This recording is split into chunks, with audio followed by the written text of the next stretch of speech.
వడ్డెర్లను పారిశ్రామికవేత్తలుగా తీర్చిదిద్దడమే కూటమి ప్రభుత్వ లక్ష్యమని, వారిని ఆర్థికంగా మేలు చేయడమే సీఎం చంద్రబాబు సంకల్పమని మంత్రి సవిత స్పష్టం చేశారు. దీనిలో భాగంగానే వడ్డెర సొసైటీలకు మైనింగ్ లీజులు కేటాయింపుల్లో 15% మేర రిజర్వేషన్లు కల్పిస్తున్నామన్నారు. ఇక సీనరేజీలో 50% మినహాయింపు ఇవ్వడానికి కూడా కూటమి ప్రభుత్వం నిర్ణయించిందన్నారు. వడ్డే ఓబన్న జయంతిని రాష్ట్ర పండుగగా నిర్వహిస్తున్నామని తెలిపారు. కూటమి ప్రభుత్వం మాటల ప్రభుత్వం కాదని చేతుల ప్రభుత్వం అని స్పష్టం చేశారు. వడ్డెర్లకు ఇచ్చిన హామీలను మంత్రి నారా లోకేష్ నిలబెట్టుకున్నారని అన్నారు. ఈ సందర్భంగా మంత్రి సవితకు వడ్డెర కార్పొరేషన్ చైర్మన్ ఈశ్వరరావు, డైరెక్టర్లు ధన్యవాదాలు తెలిపారు. అలాగే CM Chandrababu, deputy CM Pawan Kalyan, మంత్రి నారా లోకేష్ చిత్రపటాలకు వడ్డెర్లు పాలాభిషేకం చేశారు.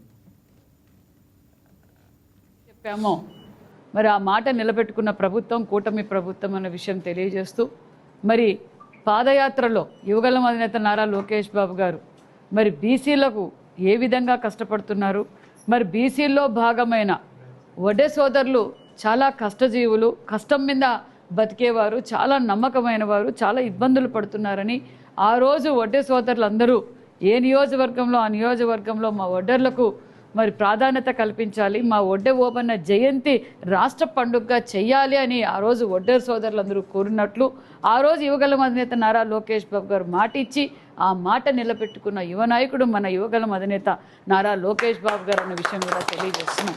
ఎందుకంటే మరి వడ్డే ఓబన్న గారు మరి స్వాతంత్ర సమరయోధులు, మరి ఈ దేశం కోసం పోరాడిన వ్యక్తి, బడిగిన వర్గాల కోసం పోరాడిన వ్యక్తి, మరి అలాంటి గొప్ప వ్యక్తిని కనుమరుగైపోతున్నారు. వడ్డే ఓబన్న గారి జయంతి రాష్ట్ర పండుగగా మరి చేయాలి అన్నప్పుడు మరి నిజంగానే యువగళం అధినేత గారు ఎప్పటికప్పుడు మమ్మల్ని కూడా ఫాలో అప్ చేస్తూ మరి వడ్డే ఓబన్న గారి జయంతి రాష్ట్ర పండుగగా మనం చేశామన్న విషయాన్ని, జీవో కూడా ఇచ్చామన్న విషయాన్ని మనం రాష్ట్ర పండుగగా కూడా కూటమి ప్రభుత్వం అమలు పరిచిందన్న విషయం కూడా తెలియజేస్తూ, అదే ఏ విధంగా అయితే ఎన్నికల సమయంలో మన వడ్డే సోదరులకు మరి 15% మరి రిజర్వేషన్ కల్పిస్తాం, సీనరీ ఛార్జెస్లో కూడా 50% మనం ఇస్తామని మాట చెప్పాం. నిన్నటి రోజున మరి మన క్యాబినెట్లో కూడా తీర్మానం చేశామన్న విషయాన్ని కూడా మీకు అందరికీ తెలియజేస్తూ, మరి వడ్డే సోదరులకు నేను తెలియజేసేది ఒకటే, కూటమి ప్రభుత్వం అంటే మాటల ప్రభుత్వం కాదు, చేసే ప్రభుత్వం, పని చేసి చూపించే ప్రభుత్వం మరి కూటమి ప్రభుత్వం అనే విషయాన్ని తెలియజేస్తూ,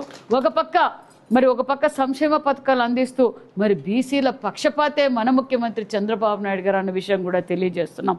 ఒక పక్క వడ్డే సోదరులకు మనం మాట నిలబెట్టుకున్నాం, మరి అదేవిధంగా గౌడ సోదరుల గీత కార్మికులకు కూడా మనం రిజర్వేషన్ కల్పించాం, దాంతోపాటు రజకులు కల్పిస్తున్నాం.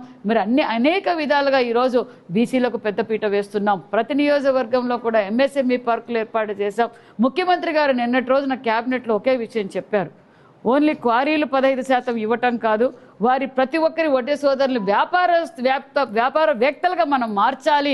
అవసరం అనుకుంటే వాళ్ళు క్రషర్లు కానీ వాళ్ళకు కావాల్సిన బ్యాక్ అండ్ లోన్ సబ్సిడీ కూడా, లోన్ సదుపాయం కూడా మీరు అందజేయండి, ఎంఎస్ఎంఈకి లింకప్ చేయండి అనే విషయాన్ని కూడా ముఖ్యమంత్రి గారు ఆదేశించారు. అంటే ముఖ్యమంత్రి గారికి బీసీల పైన ఉన్న నిబద్ధత ఏదంటే బీసీలు మరి అన్ని విధాలుగా ఎదగాలి, అంటే ఒక కార్మికులుగా కాకుండా యాజమాన్యంగా తయారు కావాలన్నదే ముఖ్యమంత్రి గారి ఉద్దేశం. దయచేసి వడ్డే సోదరులందరికీ తెలియజేసేది ఒకటే, దీన్ని అందరూ ఉపయోగపెట్టుకోండి.